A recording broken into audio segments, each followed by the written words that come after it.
اعوذ باللہ من الشیطان الرجیم بسم اللہ الرحمن الرحیم السلام علیکم ورحمۃ اللہ وبرکاتہ۔ ان الذین کفروا وصدوا عن سبیل اللہ قد ضلوا ضلالا بعیدا، بے شک جو لوگ کافر ہوئے اور روکا اللہ کے راستے سے وہ بہک کر دور کی گمراہی میں جا پڑے۔ یہود کے لیے اللہ تعالیٰ نے کافروں کے لیے فرمایا بے شک جو لوگ کافر ہو گئے ہیں، منکر ہو گئے ہیں، نبی کریم صلی اللہ علیہ وسلم کی نبوت کے اوپر وہ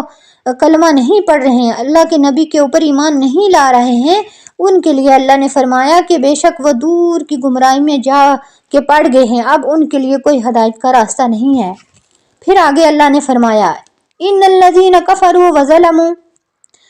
بے شک جو لوگ کافر ہوئے اور حق دبا کے رکھا، لم یکن اللہ لیغفر لہم ولا لیہدیہم طریقا، ہرگز اللہ تعالیٰ نہیں معاف کرے گا ان کو اور نہیں اللہ تعالیٰ ان کو سیدھی راہ دکھلائے گا۔ آگے اللہ نے فرمایا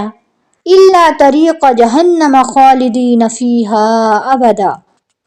اور جو وہ راستہ اللہ نے آگے بتلایا کہ جو گمراہی کا راستہ ہے وہ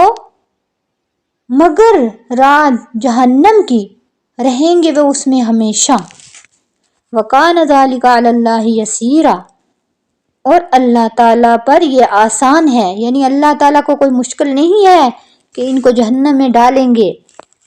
بہت آسان ہے اللہ تعالیٰ کے لیے یہ بات، ان کو جہنم کے اندر ڈالنے کی۔ قرآن مجید اور حضور صلی اللہ علیہ وسلم کی تصدیق کے بعد فرماتے ہیں کہ اب جو لوگ منکر ہیں، اسی آیت کا مفہوم یہی ہے کہ